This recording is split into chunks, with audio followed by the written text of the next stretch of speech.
ราะว่าเขาเฮ็ดธุรกิจเขาเก่งกว่าเจ้าเลยซ้ำนี่นี่ว้าวเพราะว่านะมันมีวิธีดิคือมันต้องมีเหตุมีผลตามหลักวิทยาศาสตร์ดิบ่แม่นว่า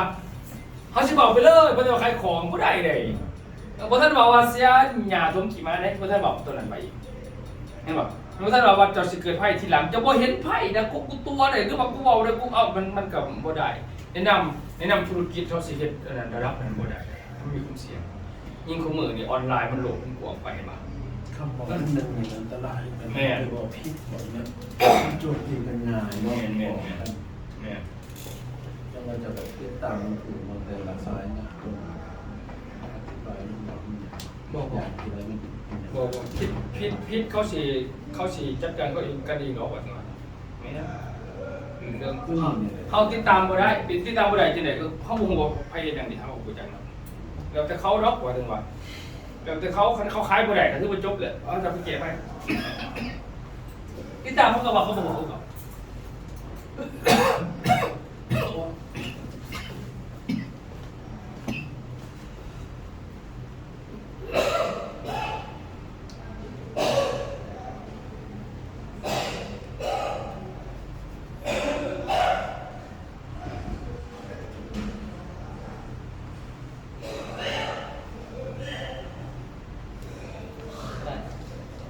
บริษัทจะมองเปลี่ยวทำเนาะ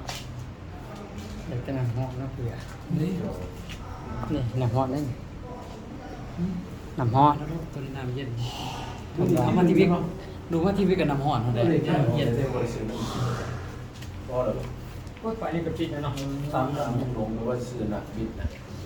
สิกระป๋อมวะกระโปรงเอาขึ้นได้ถ่ายเก่าไม่ถ่ายรูปถ่ายเก่าใครคนใครสิถ่ายจนเองเข้ามาใหม่ทำไมครับขายตัวเขาเองขายตัวเขาเองนี่แหละแต่ตัวเขาเองไงแหละที่สภาพที่เขาเองไงแหละที่อาร์ตเขาเองเอาไปใช้มันจะใช้ขายตัวเองใช่ไหมอาจารย์ที่อาร์ตเขาเองเนาะขายตัวเองเนาะแม่ใครเขาเชื่อถือเขาอีกแต่เข้ากับที่อาร์ตเขาแล้วเขาขายสินค้าก็ยังบอกเขาเชื่อถือสินค้าไม่หรอ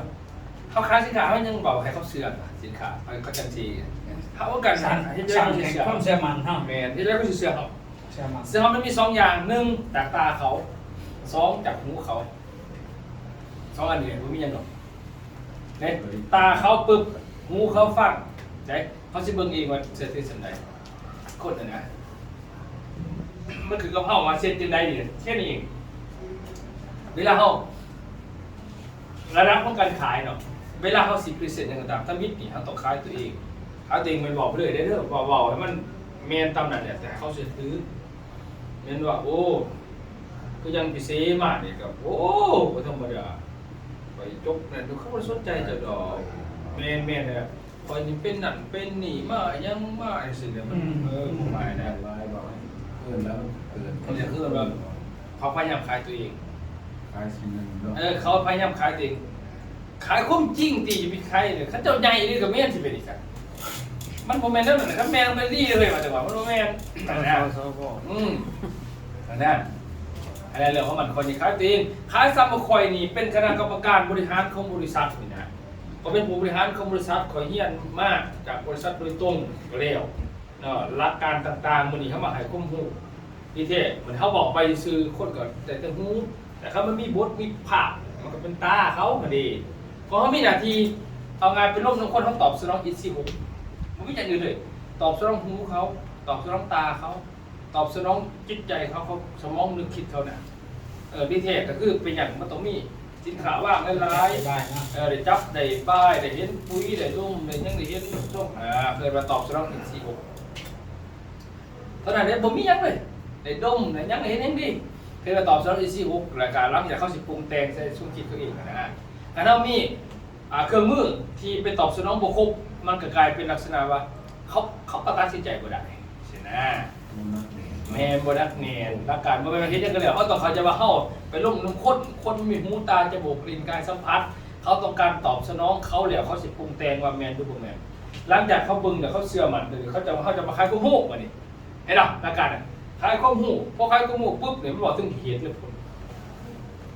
คันถ้าบอกเรื่องเหตุและผลได้จริงๆแล้วเป็นข้อมูลจริงเขาเชื่อเขาปุ๊บเขาจังบอกเลยสินค้าที่แก้ไขจังได๋ มันบริยากเลย3ขั้นตอนนึงนะนี่ยอนี่สิแหละทบิดขายตัวเองนี่ว่ะได้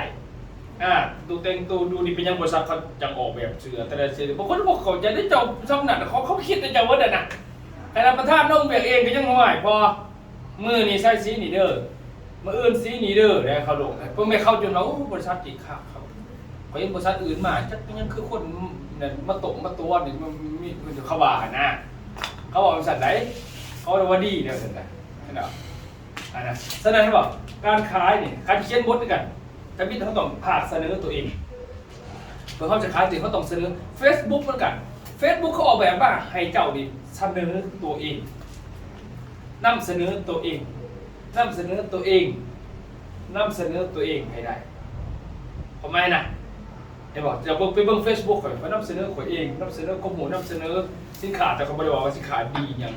จักแต่ว่าคนเขาซื้อดียังมาถามข่อยที่จะฟังในกระเดียวนะทำไมนะเห็นหรอนี่คือตัวนี้คือว่าผ่าเสนอที่เข้าสิเขียนบทนำเสนอว่าเขาเป็นคณะกรรมการบริหารของบริษัทนี่เฮียนมากจบหลักสูตรต่างๆของบริษัทถือว่านี่คอยขายปุ๋ยพันมาก่อนได้สิก็ได้นี่บริษัทแล้วคอยนี่มาขายปุ๋ยนี่หูจะเขาส่งปุ๋ยต่างๆมันต้องมีใดนี่ก็ยังมาขายเขาเสือไปจะขายอีลีคนฟังเขาว่ามันไม่ตัวบอกว่าอยู่สูนั่นเจ้ายังบอกว่าเขาตัวหน่อยดีกว่านี่เรื่องหูนี่คอยไปขายปุ๋ยขนส่งปุ๋ยเทเขตปากซองเขตอะไรกันโอ้ยเขาใส่นี่งามตอนนั้นตอนนี้คอยไปส่งแล้วคอยกับไปเฮียนนะบริษัทต่างๆกลับมานี่ประธานสอนเองไปเฮียนอยู่ไทยเนี่ยยังไงไปเที่ยวมาสุดยอดอีมือนี่ก็เรียกว่ามาหายกุ้งหูก็หายความแม่ส่วนสาบาเข้ามานี่คือเป็นคนที่ของบริษัทหายมานี่ไปต่างๆของมีนี่ไม่ต่างเครดิตมีปาดคอยนี่นะเข้าใจปะนี่จะมึงเสือไปใส่นี่เรียนปากเสนอแม่แน่นอนจบแล้ววันนี้ต่อไปก็คือมันเป็นข้อซ้อมเวลาเราเขียนบทเนี่ยแล้วมื้อนี้ก็เข้าก็ไม่ใช่มาขายด้วยหรอกปุ๋ยมันก็มีหลายเนาะขอเนาะแม่เนาะปุ๋ยมันสิเต็มทีเต็มเดือนเนี่ยกล้าพืชกล้ามากมายแต่ปีนี้ต้องเป็นเก่าเกษตรโนมันมีเหตุมีผลของมันได้แสดงรูปในใส่พวกหมูวิธีการนำใส่คนใส่ปุ๋ยว่าปุ๋ยเนี่ยสูตรต่างๆเขาใส่กาแฟใส่จังไดนะครับใส่มันต้นใส่จังไดส่วนเขาใส่จังไดนะส่วนยังใส่จังไดไม่มีสูตรของมันได้สูตรของเขานี่ปุ๋ยเนี่ยมันดีอยู่แล้วปุ๋ยกาจริงๆมันแต่สูตรที่พวกเศร้าสูตรเขามีข้อมูลดิคืออธิบายฟังนะบัดนี้ของเขานี่เฮ็ดมาเนี่ยมันเป็นดีคือเขาบอกนะแต่มันเป็นแก่ยังของเขาเป็นน่ะนั่นโตของเขาสูตรมันดีเด้พอแม่คือยังเขาสิพวกเศร้าสูตรห้องพื้นสิพวกสูตรเล็กไหลมันเนาะอันนี้ย่อยฟังพอเขาบอกเขาใจเขาร่วมเลยบัดนี้ของเขาดีนะใส่ตามนั้นดีเสร็จแต่ว่าปัญหาบ้านเขาพอใส่ตามนั้นสูตรกับพอได้ตรงปริมาณกับพอตรงระยะใส่กับพอตรงสูตรพอตรงยังไงมีภายในอยู่ในใส่ตามดีวะตอนมันไถห้องพื้นใส่นั้น16:00เล่งใส่16:00ห้าห้องขับดอกใส่18:88เวลามันหมากพ้นมันจะออกใส่15นี่ภายในยังขึ้นโบเดี๋ยวเขาใส่ตามเงินเดี๋ยวมีเขาบริใส่ตามสูตรจริง2ปริมาณการใส่ตามกฎหลักของปุ๋ยเคมีเวิร์ดโลกนี่เขาสรุปแล้วว่า50 กิโลเท่ากับ1ไร่แสดงพอมีจักไร่เฮกตาร์นึงมี6ไร่แสดงว่าสูตร1 6 กระสอบปันซี่สูตร6 4 24ต่อ1เฮกตาร์พอใส่เป็นนั้นว่าบ่อันที่3ต่อมาระยะการใส่เขาใส่ตอนห้องพื้นตอนมะเตะก้อแล้วก็ตอนทับม่วงแล้วก็ตอนทับดอกเมื่อนั้นตอนทับดอกกับตอนทับม่วงมี4ส่วนเขาใส่แบบนั้นบ่เขาใส่ตามนั้นปุ๋ยตัวพันธุ์มันตีหมดเลยเดี๋ยวก็แย่เน่าหน้าเมื่อท่านบอกว่าใส่ไปหลายปีไปแล้วมันดินลมดินเสียอันนั้นจะคอยบอกเอาช่องนี้ก่อนแต่วันนี้ปุ๋ยเท่านี้เห็นมาเห็นยังมันมันจักมันดีบางนั้นแหละดีขึ้นจะวานแหละนะตามแต่ว่ามันเป็นสิประหยัดปุ๋ยถึงลูกเจ้าซื้อของข่อยได้ราคาในดอกเพราะเจ้าซื้อตามสูตรตัวนั้นถ้าสูตรของเขาดีตามนั้นเขาจะใส่เงินมหาศาลสูตรของข่อยดีจังสัตว์ข่อยใส่เงินน้อยหนึ่งตามเงินในกระเป๋าจับนะแก่จังสัตว์อันนี้คือเรื่องของเขาฮัทนะบอกแล้วก็สูตรอื่นนี่คือความหมดจริงไอ้พี่ลงแล้วก็พืชมันกินยังจากปุ๋ยพืชมันต้องการปุ๋ยหรือต้องการอาหารของมันเปรียบเทียบคนกับต้นไม้คนกับสัตว์คนกับต้นไม้สิ่งที่มีชีวิตเหมือนกันมันต้องการ4อย่างต้องการอากาศต้องการน้ำต้องการอาหารต้องการหญ้าเห็นป่ะบานนี้มาเบิ่งวันน้ำอากาศฮะเนี่ยหญ้าบานนี้หญ้าเนี่ยคืออย่างอาหารคืออย่างหญ้าคนเข้าใจป่วยตามอาการป่วย บัตรอาหารนี่ต้องมีหาโมงครับกินยังลงไปแปลงไปหาโมงถ้ามันบกครบเกี่ยวกับสมบูรณ์ทางกายพืชเหมือนกันมันกินจากข้าวป่าห่านฝอยลำต้นแล้วก็ใบมันต้องการอาหารในครบ17ชนิดบัตรเจ้าผ่านมาจะบริหารสื่อปุ๋ยเคมีทั้งหมดที่เขาสื่อสูงแต่ละสูตรที่ใช้คือมีแต่3 ถาดไม่หรอกกับปริมาณที่ได้ให้มันบวไหวตัวนี้มันมีอาหาร16 17 ธาตุบานี่จากการประหยัดลงถึงเฉพาะนี้คุ้มกูตัวนั้นจักเผาไหลตัวนี้เป็นมันอันนั้นเข้าไปนะนี่คือเห็ดมาแบบนี้ก็จะเห็ดสาขาขายปุ๋ยข่อยเก่งขนาดนี้คนวิชาการเก่งขนาดนี้ข่อยขายปุ๋ยยังก็ได้แต่มันเหมือนเป็นตัวพอเมนผสมได้มาใส่ตัวนี้ดีนี่ดีทุกท่านเนี่ยคู่มือนี่เอามันคือดีในตลาดมันดีอยู่แล้วนะแต่ว่าคู่มือนี่ถามว่าผู้ใดได้จบมาแต่ไปขายปุ๋ยบ่มีเนาะบ่มีไปเรียนจบจะขายปุ๋ยบัดนี้เขามีแต่ว่าซื้อตามใจเจ้าของบ่มีไปหาไปสอบอันนะแล้วมื้อนี้บริษัทมานี่เป้าหมายคือการให้เจ้านี่ใส่ปุ๋ยที่ได้สูตรเต็มที่แล้วก็ปรับปรุงดินแก้ปัญหาดินครับไรเคมีตัวนี้ใส่นี่เขาบอกไปนะไปอย่างมันขอ3นี่ใครที่ขายได้มั้ยของข่อยแก้ปัญหาเจ้าจะก็เสียเงินหลายจะบ่ต้องการเท่าเก่าใส่ปริมาณน้อยๆแต่ว่าเปรียบเทียบก็เคมีตัวนั้นใส่เงินมันประหยัดลงกันขายไปนี่เขาใส่พันบาทจะซื้อรถมื้อนี้ก็ราคาเท่าใดบอกสูงๆรถบัดนี้ต้องพิเศษซะบ่ต้องบริษัทต้องมาเองให้เจ้าพิเศษแบบนี้เฉพาะมื้อนี้มื้อเดียวฮัดได้เลยดิมีวิธีถามมาเปิดต่อไปฟังใส่จะได้บอกกับทับใส่จะได้วางจบเลยดิบทนะมันไม่ได้ยากนะเขียนบทนะแต่ว่าใครเขียนตามขั้นตอนนี่1เสนอตัวเอง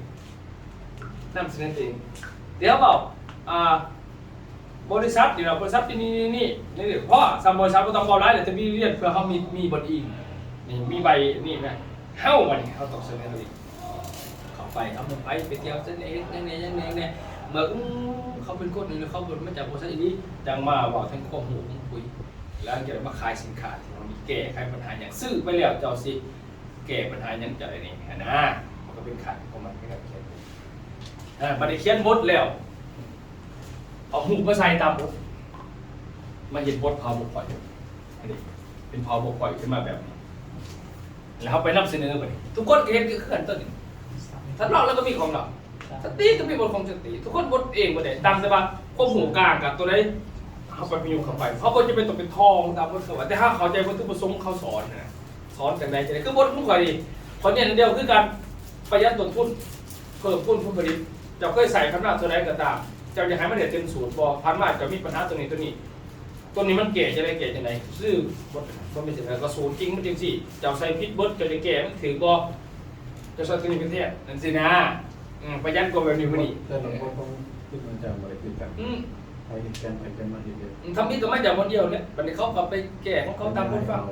ใส่ว่าลงจริงแม่แต่ว่าโครงสร้างร่วมคล้ายๆกันแต่ว่าเวลาเขาเขียนเนี่ยเขาเขียนโครงสร้างร่วมแต่ว่าเรื่องละเอียดของเขาบทไปบทมันเขาจะมีบทของเขาเป็นพรีเซนต์งานของเขารูปแบบของเขาเดี๋ยวมันจะบ่คือกันนะนี่คือบทมันต้องออกไปไม่ใช่เขาต้องคล้ายตัวเองคล้ายข้อมูลคล้ายสินค้าหลักการนะคล้ายตัวเองเขาแบบดูดีเลยเขาไปซ้ำใส่สูตรนั่นสูตรซุปเปอร์ไวเซอร์ลงไปแล้วก็เขาพรีเซนต์เขาเองได้ตัวนี้เขาเสื้อถือเสร็จมันก็ได้ผ่านเนี่ยอย่างนั้นก็ได้เลยว่าถึงว่าสามารถได้หมดเลยอันนี้คือว่าถึงการนำเสนอตัวเองเนาะนำเสนอจบเวลาเขาจะปิดกันขายเวลาเขาจะปิดกันขายเขาก็ต้องเบิ่งคนให้ออกบอกคนให้ได้ใส่คนให้เป็นบอกคนไหนจะได้เขาเบิ่งว่าผู้นี้กลุ่มไหนมากลุ่มสุขภาพเขาก็ต้องเร่งไปสุขภาพเดียวกลุ่มปุ๋ยหนาปุ๋ยก็เร่งไปใช้เดียวนะความหมายเบิ่งให้ออกบอกใครได้ก็บอกตอบคำถามเขาในสิ่งที่เขาถามเขามาเนี่ยความหมายใส่ให้เป็นกับไม่ก็ว่าเขาหันมีความถนัดด้านไหนเอาความถนัดของเขาอะไรมาเป็นจุดดีบางคนบอกว่าพวกคนเคยใส่นั่นใส่นี่ก็ให้เขาใส่แบบนั้นแหละนะแต่ว่าเปลี่ยนเป็นปุ๋ยเฮานะอันนี้คือหลักการตัวนี้เนาะลองไปเขียนบทมึงเด้อตัวนี้ไปเขียนบทเอาทำนี่ไปเขียนบทขึ้นมาจังสิภาคเสนอตัวเองคือ Facebook เป็นการพยายาม Facebook มันเป็นบอลแถวเสนอตัวของเองคัน Facebook เขาบ่มีการเคลื่อนการเสนอตัวเองแสดงว่าเกินว่าบ่มีใครอยากสื่อของทางออนไลน์นั้นคนบ่ดังก็แล้วกันนะไม่หรอก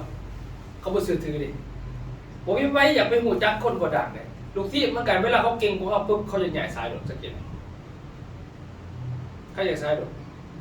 เขาใหญ่เขาผู้มีอีกครับไปเลยดิเริ่มรู้สึกว่าเก่งกว่าอัพไลน์เลยก็จะคิดทำไมสินะ เนาะ ให้ไปพูดให้ไป ขยาย อย่าไปไหนเราบอกเราก็ได้ซื้อ ใหญ่ทีมบ่มันไปไสดอ เขา ก ตัดทีมก็เองเฮ็ดเองนะผมเป็นใหญ่ๆไปไหนแล้วผิดกฎกติกา อันนี้ก็เป็นในที่เนาะโอ้มันเนี่ยเรากดเขียนอยู่แล้วนะแต่กระทานประธานเนาะยังเหลือผู้เดียวเราเดี๋ยวนี้เราสั่งใหม่ สั่งใหม่ก่อนสั่งสารวัตรใหม่ คือน้องนี่ก็รักสั่งใหม่กับซอกซ้ายคือกับสั่งใหม่ซ้ายน่ะก็ต้องมันเด็กกองซ้ายน่ะแล้วไป นี่ไงต่อไปก็เป็นบริการสาขาแต่ละแบงก์ก็ดูแลสาขาเอง เนี่ยมันทำไปกันนะ อันนี้บอกคือเขาต้องเข้าใจโค้งพวกนี้ว่าซะเขาเข้าใจโค้งพวกนี้มันยาก ซอกซ้ายทวีสั่งไปยังผู้เดียวอ่อนหลอดด้วยกันแล้วก็ไปสั่งของเขาเองเขาก็สั่งทีมเขาเองอีก แต่เมื่อพอใจเขาบ่มีพอฟังเบิ่งไปเปิดแนวใดเดินจังได๋หั่นนะแต่เขาสนใจจังได๋หั่นนะ ยืนแล้วพอยืนยืน โอเคได้อันนี้อยู่ทันแล้วบ่ ยืนเลยยืนเลย โอ้บ่ได้ใส่ไม้ไปเรื่อย ยืนบ่ เดี๋ยวหาแต่ไม้อยู่ใส่ไม้ว่ะก่อนอื่นมันกาขอแสดงความนับถือหักแพงทั้งทานประธานทุ่งไซปีซ่าประธานบริษัทพัสโกล่าของเฮาเนาะแล้วก็ขอนับถือหักแพงหมู่คณะก็คือหน่วยบริหารของบริษัทพัสโกของเฮาเนาะมื้อนี้ข้าพเจ้าได้รับเกียรติให้ได้ขึ้นมาแชร์ประสบการณ์น้อยนึงเนาะในระยะที่ว่าข้าพเจ้าได้ไปเคลื่อนไหวเอาบทเรียนอยู่ในพื้นที่ต่างๆที่ได้ไปนำทานประธานเพิ่นในตอนนั้นเนาะก็คือ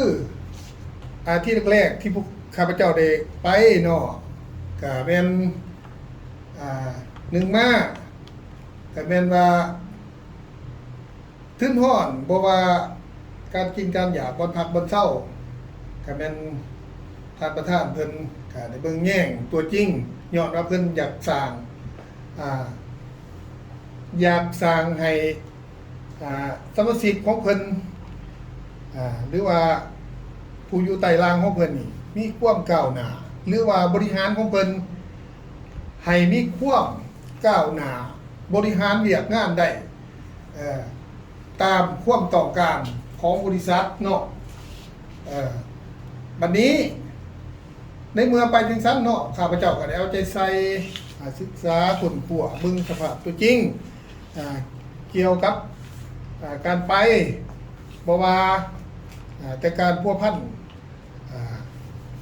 พนักงานกสิกรรมป่าไม้เนาะที่เพิ่นจะได้ไปเปิดพิธีให้เฮาข้าพเจ้าก็ได้ติดตามว่าเป็นแบบใดเฮาต้องเว้าจังได๋กับเพิ่นล่ะเพิ่นจะไปนำเฮาล่ะเพิ่นไปเปิดให้เฮาแบบใดเนาะข้าพเจ้าก็ได้ติดตามตัวจริงเนาะหลังจากนั้นเนาะการเว้ากันว่าการโฆษณาพ่อแม่ประชาชนข้าพเจ้าก็ได้ติดตามอีกว่าแบบใดเฮาสักส่วนอวนอื่นพ่อแม่ประชาชนให้เขาเจ้าได้มานั่งฟังเฮาได้เข้าใจเกี่ยวกับเวียกงานเฮาที่จะเว้าไปเนาะแล้วพ่อแม่ประชาชนก็พอใจเนาะพอใจในเมื่อได้เห็นบริษัทของเฮาลงไปเพราะว่าบริษัทของเฮาก็ได้ลงไปหลายเทื่อแล้วเนาะข้าพเจ้านี่ก็ลงไปเทื่อที่3เนี่ยเป็นเทื่อที่3เนาะที่ว่าได้ไปนะเป็นเทื่อที่3ของบริษัทแต่ว่าข้าพเจ้าไปเป็นเทื่อที่1เนาะที่ว่าไปศึกษาแต่ว่าบริษัทเข้าไป3เทื่อแล้ว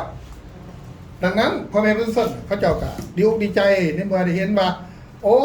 บริษัทพัสโกล่าเฮาบ่นี่โอ้ประธานทุ่งไส้ผู้เก่านั่นบ่ที่เพิ่นได้มาพวกพันเวียกงานในตอนนั้นบ่เป็นหน้าแซงบ่หรือว่าตอนนี้เป็นหน้าปีบ่จังซี่นะเขาเจ้ายังคิดพ้อแล้วก็คิดฮอดคิดถึงในความเว้าความว่าของทานประธานในตอนนั้นว่าจังซั่นซะเขาติดใจได้ความเว้าได้ความมาโฆษณาของเพิ่นในการโฆษณาของเพิ่นท่านว่าประธานต้องใช้เอาเขาบอกสิวันนี้ในเมืองเขาเจ้ามาเนาะเขาเจ้ามาทับอิฐ ร่างคนเนาะเฮาสิเข้าใจเด้ร่างคนก็จะมานี่ก็สิมาในแง่ร้ายเบิ่งเฮาในสายตาจังได๋จังหนึงเนาะข้าพเจ้าก็สิเบิ่งออกคือกันผู้มันมาในแง่ร้ายมันสิเฮาเบิ่งสิเข้าใจในลักษณะท่าทางเนาะสิกดดอกสิกดสิมากจังได๋จังหนึงดอกสิแบบปปากจังได๋จังหนึงดอกคนผู้นั้นแม่นแหละมาในแง่ร้ายนะข้าพเจ้าคิดว่าแต่ว่าเฮิงไปมาบัดนี้เฮิงไปหลังจากประธานเฮาได้เผยแพร่โฆษณาข้อมูลต่างๆในการนำใส่ปุ๋ยบ่ที่ว่าปุ๋ยของบริษัทต่างๆเนาะเป็นปุ๋ยเคมีเคหยังที่ว่าเขาเจ้าเคยใส่นะเขาเจ้าได้ฟังไปบัดนี้หลังจากเขาโฆษณาให้รับรู้เลยว่าต้องใส่แบบนั้นผสมเท่านั้นต้องใส่ในเวลาจังสั่นเข้าใจเข้าไปที่เปิดใจเขาจะได้บัดนี้ เปิดใจดูความหู เปิดใจเขาได้ บ่แม่นเขาดีเปิดใจบ่มีเลย ทำอิฐทำอิฐที่หน้าตาแบบเหลียวบึงมันดิสิมาหัวอาปากได้บัดนี้ อาปาฝะ หัวมันสิแปลกๆสิว่าแปลกพวกเบาของทานนี่มันแบบแปลกจังได๋จังนึงตัดใจฟังข้าพเจ้า เป็นนางบอกว่าดีดีเขาฟังเขาดอก อะไรจะว่า โอ้รู้สึกว่าการลงไปนะการลงไปโฆษณาของบริษัทเฮานี่เป็นจุดดีที่สุดเนาะเฮ็ดให้เขาเจ้าเข้ามุกเข้าใจเฮ็ดให้เขาเจ้าเปิดใจในเวลาที่เขาเจ้านะอึดอัดตันใจนะอยากสอบอยากถามอยากฮู้ว่าจังซั่นซะ เขาหันเบื่อปุ๋ยบ่ได้เขาเบื่อปุ๋ยอื่น เขาเบื่อปุ๋ยอื่นมาเนี่ยเขาคิดว่าปุ๋ยที่เขาเอาไปนะ กันนั่นแหละ มันสิคือกันนั่นแหละเขาก็จะคืนว่า แต่ว่าควบเว้าได้บัดนี้มันกินที่ควบเว้าของอันนั้นท่านประธานบอกไป ความหูเลย ควบหูล้วนๆวันนี้มันบ่แม่นว่าอยากขายของตัวเองนะที่จริงแล้วนะเขาคิดว่าเขาอยากขายของเฮานะ เขาขึ้นไปแล้ว โอ้ยเขาต้องขายของมึงกันผู้บ่ซื้อเขาสิคิดว่ามันจะได้ควบหมายหั่นนะวันนี้มันเป็นควบหูเด้บัดนี้เอ้าเจ้าเคยใส่เคมีบ่ประธานว่าเคมีบ่เจ้าต้องใส่จังสั่นวันนี้เจ้าต้องเจ้าต้องใส่เวลาเจ้าผสมจังสั่นจังซี่โอ้ยมันจะแปลกเด้บัดนี้บ่แม่นเขามาขายเด้บัดนี้เขามาให้ควบหูเด้บัดนี้สนใจอย่างใหญ่ สุดท้ายซื้อบัดนี้ก็รู้สึกว่าโอ้แม่นเพิ่นมาให้ควบหูบัดนี้ปุ๋ยเพิ่นบัดนี้มันก็ลดต้นทุนลดต้นทุนมันบ่แม่นมาเพิ่มต้นทุนลดต้นทุนแล้วก็มีคุณภาพเฮ็ดให้เขาเจ้าเสื่อมมุกเสื่อใจจังว่าเขาจะเปิดใจกับเฮาหลังจากนั้นเนาะบ่ว่าบาทใดที่ว่าได้ลงไปนะข้าพเจ้าก็สังเกตก็เป็นแบบนี้แต่ว่าในระยะนี้ท่านประธานสิเว้าเรื่องที่เขาเป็นกลุ่มสหกรณ์เนาะอันนี้เขาเจ้าก็มีคนสนใจหลายเนาะมันสิเป็นแผนอันเฮ็ดให้พ่อแม่ประชาชนหลังจากซื้อซอยน่ะมันสิได้กำไรขึ้นมาเฮ็ดให้ตัวเองหั่นมีกำไรมีเงินเข้ามาคืนแบบบ่เสียหายหยังหั่นนะซื้อไปหั่นได้ของมาใช้แต่ว่าก็ได้กำไรได้ยังคืนมาแบบบุ้งเมื่อฟันว่าถึงสัจจะกฎหมายมันนี่หลังจากนั้นแต่ยังเขาเจ้ายังพอใจเรื่องนึงอีกเนาะที่ว่านอกจากที่ว่าเขามาคือกินสื่อสารได้นึงได้ขึ้นไปแล้วพอใจเรื่องที่ว่าแบบประกันภัยกฎหมายนะแบบประกันภัยแต่ว่าบริเสียแบบประกันภัยแต่ว่าถ้าว่ามีการล้มการตายในครอบครัวของผู้เกี่ยวสมมติว่านะแต่ว่าสิได้เงินกลับพื้นแบบที่ว่าผู้เกี่ยวหันใดไปทำไปเฮียนบ่หรือว่าเฮาได้พาเขาเจ้าเป็นน้ำซับกับหยังหั่นนะจังซั่นไปน้ำซับเทื่อนึงบ่หรือว่าไปเที่ยวอีสานใต้เทื่อนึงนี่ไปเทื่อนึงสิได้1ล้านเนาะสมมุติว่าเนาะไป2เทื่อประธานให้2ล้านไป3เทื่อก็3ล้าน4เทื่อ4ล้าน5เทื่อตัวนี้บัดนี้แต่ละเดือนนี่เขาเจ้าคิดว่ามันสิได้เสียอันนั้นนะเสียเงินอันเดือนนึง 65,000 นั่นคือประกันชีวิตทั่วไปนะที่จริงแล้วมันบ่เป็นอย่างนั้นมันบ่ได้เสียบัดนี้มันสิไปไล่แบบนั้นไล่แบบที่ว่าได้ไปนะ ได้ไปละแต่ละเทื่อได้ไปละสิเป็นอันตัวนั้นมาทบแทนเอาเงินน่ะเทื่อละละนะกฎหมายว่านะเขาเจ้าก็เลยตัวนี้เขาเจ้าสนใจสนใจเฮ้ที่ว่าในครอบครัวนะถามว่าเป็นหยังมากนะเป็นหยังมากเขาเจ้าสิได้เงินแบบนั้นนะเขาเจ้าสนใจตัวนี้เฮ้บัดนี้เฮามาคิดว่าเฮามาสรุปว่าอันความสนใจของเขาจังซั่นนะบัดนี้นอกจากการซื้อกินซื้อใส่ได้เงินก็ขึ้นมาแล้วแต่ว่าเมื่อใดประกันภัยแบบจังซี่แบบบ่เสียหายหยังหั่นนะถ้าว่าผู้ใดผู้หนึงในครอบครัวของเฮาหั่นนะของเขาหั่นนะได้ลมหายตายไปนะเขาเจ้าก็สิได้ขึ้นมาแบบนั้นนี่ก็เขาเจ้าก็พอใจหลายหั่นนะบัดนี้เฮาบ่คือว่าในเมื่อมันมีโครงการแบบนี้ไปแล้วเฮาก็สิได้สมาชิกเข้ามาในบริษัทเฮาแบบบ่ฮู้โตเลยเขาก็สิเข้ามาเขาก็สิเข้ามาแบบบ่ฮู้เมื่อเลยนะว่าเป็นสมาชิกแบ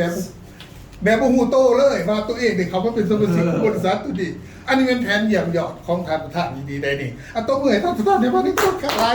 ข้าพเจ้าไปโอ้ยตัวย่อแบบย่อผู้ปัญญาตัวย่อโอ้ตัวตายแล้วข้าพเจ้าว่าโอ้ไปแต่ละเทื่อนี่ไปหาขู่หาคนไปร่วมขู่ร่วมคนมันยังไงแต่มันตัวนี้นี่โอ้สุดย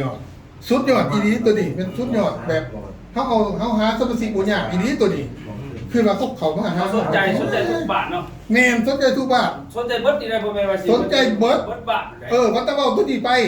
วัดตะท่านประธานบอกไปปั๊บเขาปุ่มเข้ามาเลย ลงมาเอ็นหนึ่งลงมาในรอบสองจะได้ดึงเขา แม่น รอบ ตาม เอ็ดนึงรอบนี้รอบนั้นไปคุยเรื่องเอ็ด2อย่างเดียว ตามเพิ่นให้สัมภาษณ์มาแล้วนี่ว่าไปเที่ยวนานี่แม่นเพิ่นสิไปร่วมโพส วันนี้ ร่วมคนร่วม ผู้ใหญ่บ้านบ่เอาวัดบ่ยังเขาบอกเขาเองไงเอาเพื่อนเขาหลุดเขาบอก แม่น คือเขาเสนอเขาเองหลุดนะ ต้องกบังคับ แม่เขาเองเขาแม่ แต่ละองค์การจะตักแต่ละบัตรมีความสนใจหลายเกี่ยวกับระบบตัวนี้เขาจะมีความสนใจหลาย คือจะได้ก็ ระบบของเฮา จะได้ก็ต้องเกิดคือยังสารวัตรนี่กับจะเกิดสาขาได้คุณ เกิดแน่นอน เพราะว่า สถานที่อ่ะ อันผู้ประจำอยู่สารวัตรคือนางอุไรวันเนาะแล้วก็ทางมอสนี่ทางมอสเราก็เป็นแบบพ่อใหญ่เฮานี่แหละเป็นพนักงานบำนาญแต่ว่าความรู้ของเราก็สูงเติบว่าจังซั่นซะ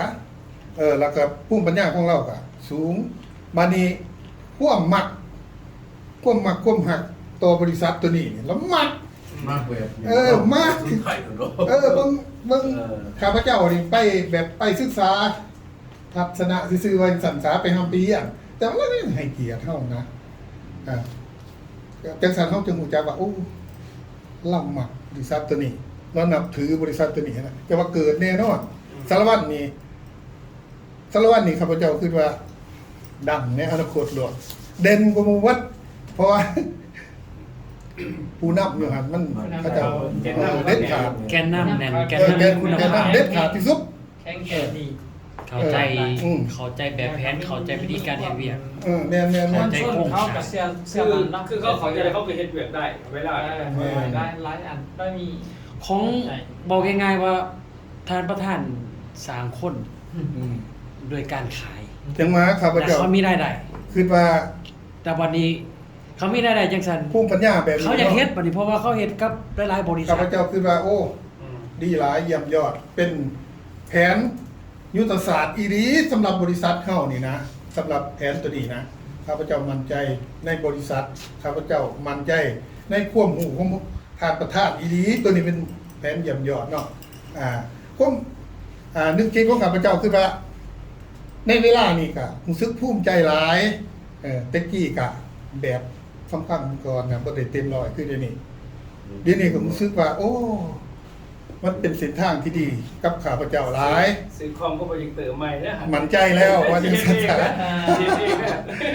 ต่อไปก็เป็นว่าสิพยายามเดินตามเส้นทางตัวนี้บ่ให้หมู่เพื่อนหรือว่าบริหารของพวกเฮาที่ว่าอยู่ในหน่วยงานของพวกเฮามีที่คนของเฮาบ่ให้ว่าแบบบ่ให้ลอยว่าจังซั่นซะบ่ให้ลอยแนวคิดหยังอีกมีแต่ว่าข้าพเจ้าก็สิพยายามเฮ็ดให้ได้คือกันกับหมู่กับเพื่อนนั่นแหละถึงว่าสิได้น้อยได้หลายกันแม่นว่าสิพยายามว่าซั่นซะอันนี้ก็เป็นความคิดความเห็นของข้าพเจ้าเนาะเป็นความรู้หรือว่าเป็น บทเรียนของข้าพเจ้าที่ได้ไปศึกษามาก็มีเพียงตำนี้เนาะความคิดความเห็นก็ขอขอบใจเนาะ ตัวเมื่อยครับโอ้ไม่บอกขณะผมพูดไปได้แค่3-4 คนเอาไปนักกว่าเราไปยับเพราะคณะไปเสร็จเขาสีเห็นเป็นแบบหลายอย่างที่เห็นนายเฮียนดูนี่ระบบเขาบริสอนไหนเอาบริสอนเพียงมันเป็นความลับแต่ว่าที่ใดจะเกิดเลยหรอกก็มีแล้วเราว่าเขาพูดคือว่าเขาจะบอกแล้วก็เขาใจไหวสาเขาพูดแล้วเราศีรษะของเขาได้คันในน้ำโม่แหละแต่เราไปแล้วยังไหนซ้ำนี่กันจ้ะคันภาษาเราสาของห้องดูนี่ โอ้โหต้องบอกทำงานเลยจะขับตีเลยจังหวะตะกี้เรายังจะ เน้นหน่อยเน้นหน่อยไปมากเลยนักเนาะ ครับ ถือว่าเราไปเที่ยวนี่ถือว่าได้มากเต็มที่ การมาแล้วเต็มคาราเบล มันต้องมีประสบการณ์เนี่ยตัวนี้เนี่ยมันลงพื้น เพื่ ที่ อลงพื้นที่ตัวจริงได้ แม่โอ้เป็นอันนั้นเพราะเราจับเป็นMCอยู่แล้ว มันไฟบังคับ ก็ต้อง ได้เราแล้ว บ่ต้อง ไฟบังคับเป็นจังได๋ซะดาเจ้าบ่ตีเจ้าก็เสียเสียไม่ใช่ เราต้องเป็นที่หรือเปล่า ต้องไปตีน้ำมูเลยแหมต้องแอบตีเลย เพื่อความเจ็บใจเนาะนำเจ็บใจจังไดตัวอย่างคือกรณี6ข้อนี้เนาะนี่6ข้อที่ว่าเขามีสมาคมช่วยเหลือพิเศษ1 ล้านถึง5 ล้านกี่ไปนะตัวนี้แม่นเขาบ่ได้เก็บสมาชิกบริษัทให้เนาะแต่ก่อนนี้ว่า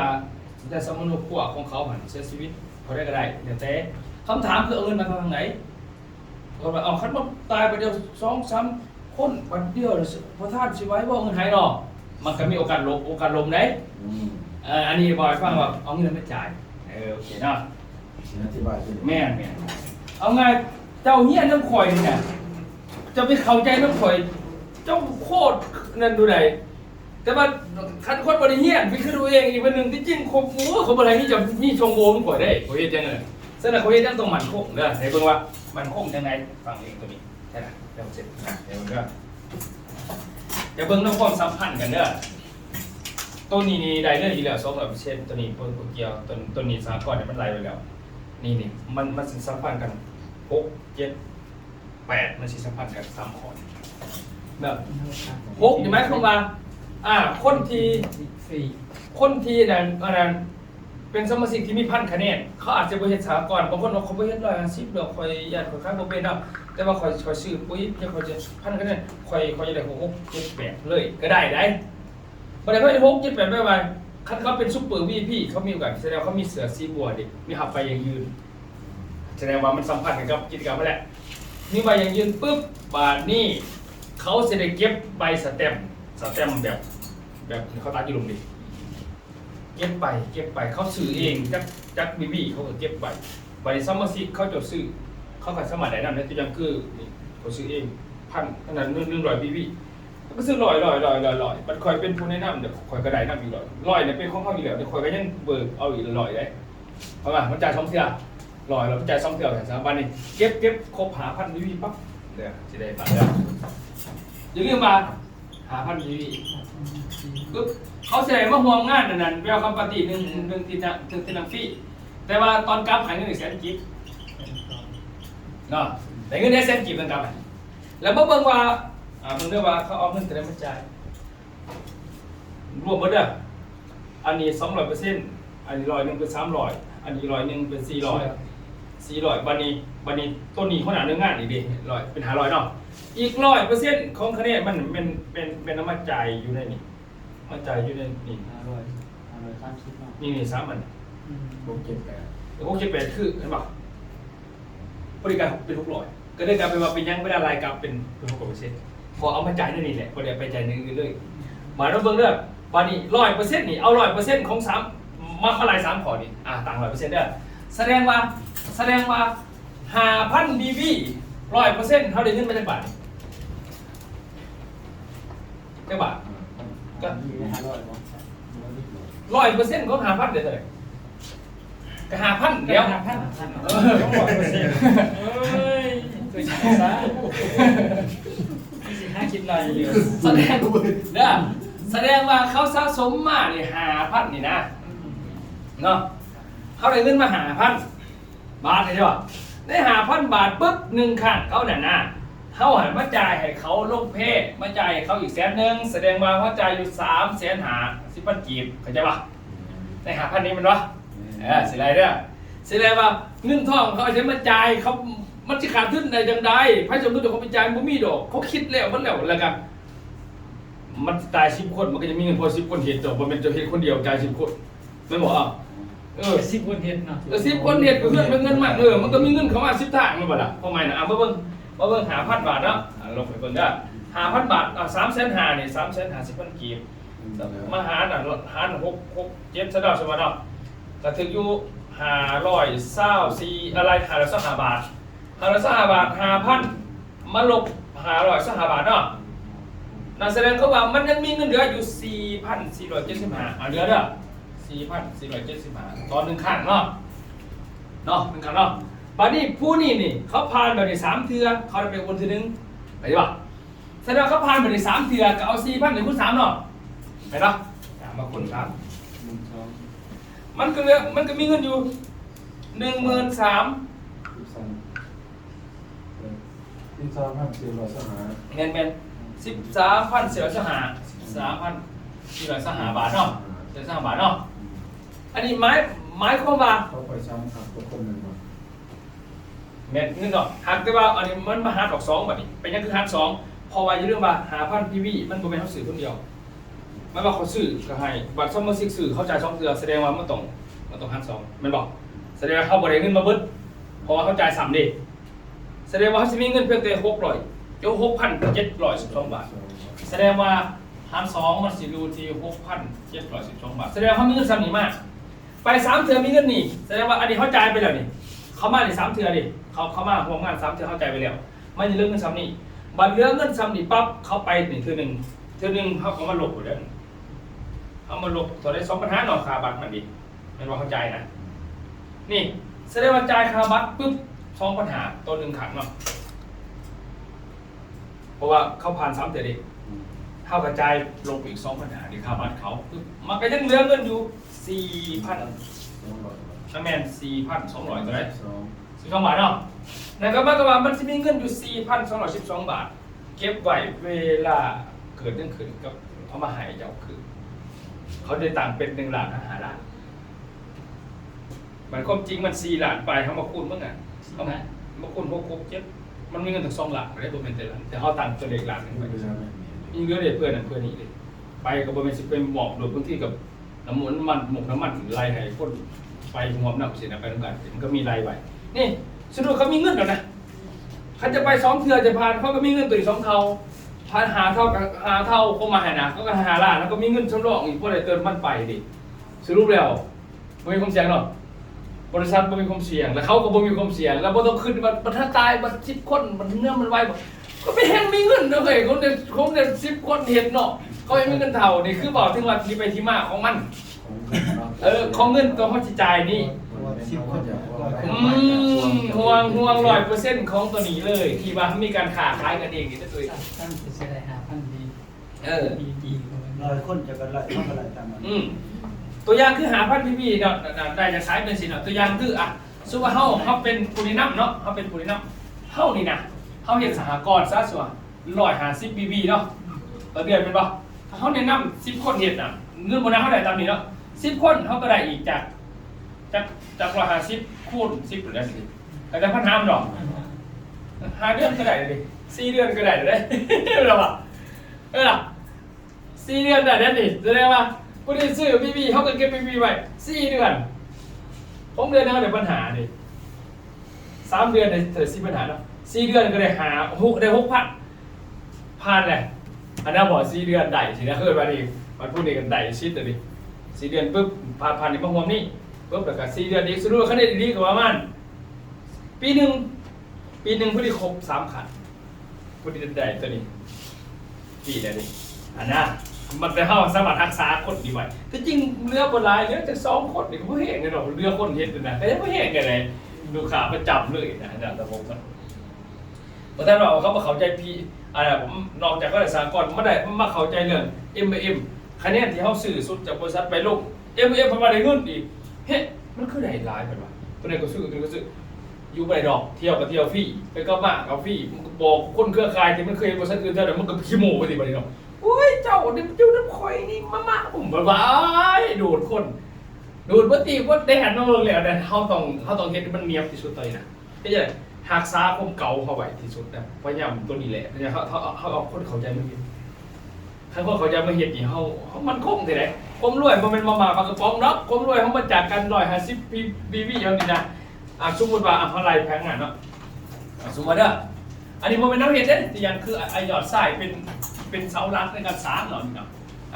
ไอ้เสาเด้อเฮามี7รหัสไหลให้เด้อสมมุติเด้อ7รหัสเด้อ7รหัสสินะนี่เด้อมี7รหัสอะไรเนาะรหัสแต่ละรหัสนี่มันต้องหา2สายเนาะ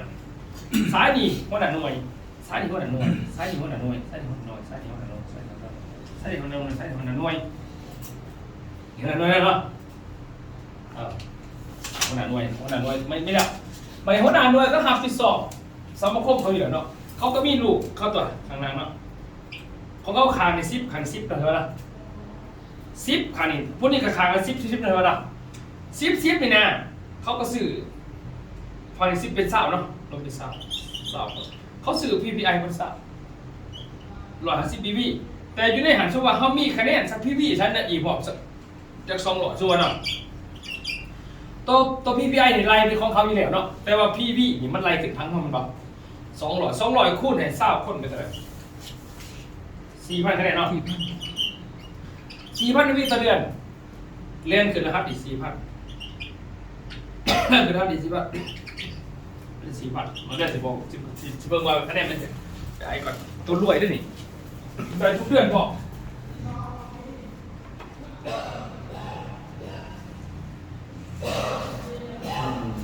อยู่ในโลกไหนนี่